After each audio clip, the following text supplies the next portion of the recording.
Welcome back. U.S. Vice President Kamala Harris was in Silicon Valley Monday to tout the launch of a $4 billion semiconductor research center. The idea is to allow chip makers and universities to collaborate to make more powerful chips. CGTN's Mark New has a report. I'm in the heart of Silicon Valley in Sunnyvale, California, outside Applied Materials, a U.S. semiconductor toolmaker. U.S. Vice President Kamala Harris made a special visit here Monday afternoon to announce that the company is making a major investment. It plans to spend up to $4 billion on a Silicon Valley Research and Development Center. It will be called the EPIC Center, expected to be the size of 4 American football fields. The aim is to build the next generation of tools that can help chip makers speed up semiconductor production. And when completed, it will be the largest such facility in the world. And yes.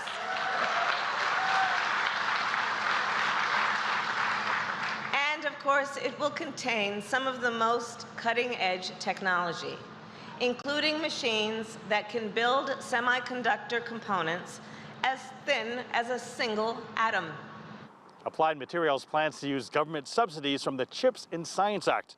The Biden administration signed into law the $53 billion act in August.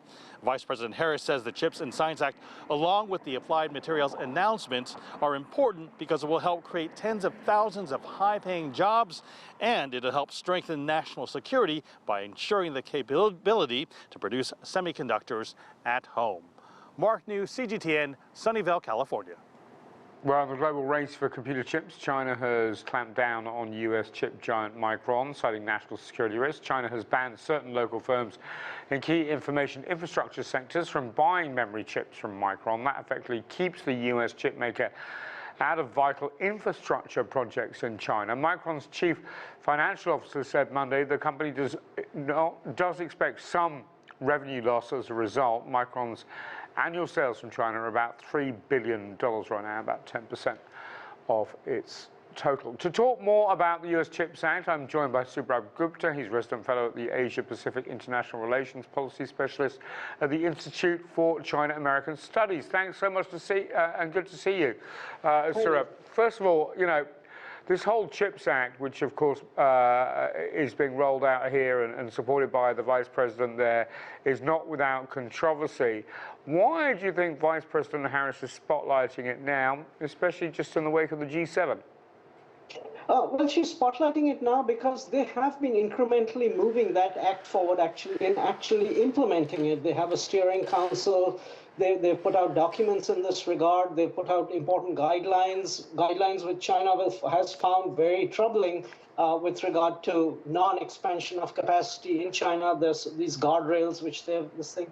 And it's in that vein that this is one of those one of the lesser investments, frankly, which is being made, which has been incentivized by the CHIPS and Science Act. And so in that context, in terms of the rollout of the whole CHIPS and Science Act process and its implementation on the ground, I think she was there and talking it out.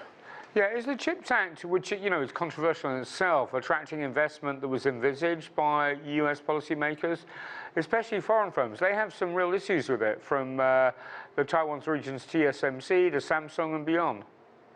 No, that's correct. You're correct. They have some real issues and some very troubling issues. It's issues with regard to protection of their trade secrets and their intellectual property, and of course the fact that they are not being allowed to expand production in anything resembling advanced chips in China. But that having been said, there is still a lot of interest, and there's a lot of interest because there is a lot of money at play. And actually, the complicated part out here is because TSMC is going to make huge investments out here, it is also demanding very large chunk of the subsidies, as well as special rules for TSMC on how it will operate out here. And that very large chunk of money for TSMC is effectively cutting down on the other subsidies, other subsidization that other American and international firms can receive. So it's actually a complicated state of play where the subsidies has incentivized more than the US wanted, and perhaps has made it more difficult to actually dole some of it out and distribute it. Yeah. And that's what the state of play right now. Interesting. So stepping back with a larger picture, are companies in the semiconductor space being asked to choose, you think, between US and access to the China market? Oh, absolutely, absolutely, absolutely, absolutely.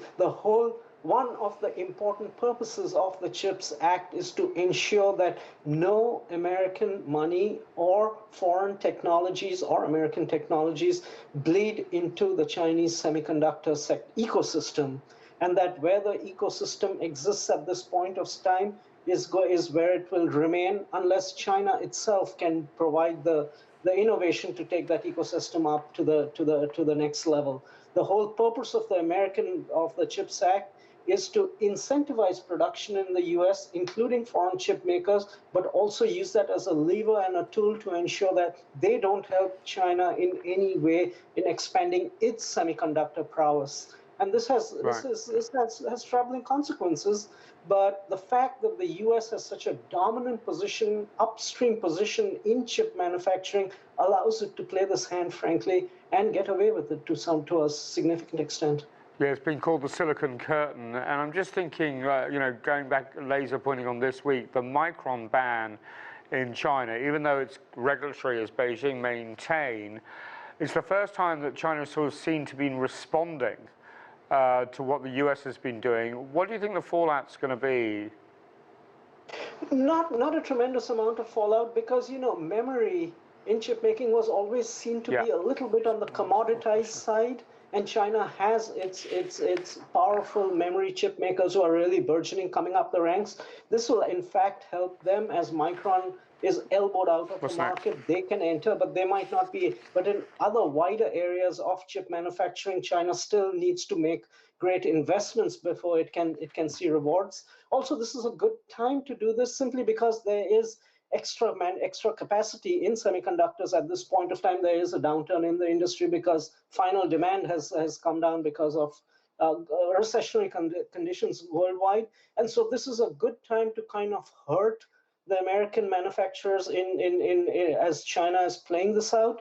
But I would say this is limited to memory and in one smaller segment of chip making, and the ramifications are not that broad. But of course, this is not the first step that China will take.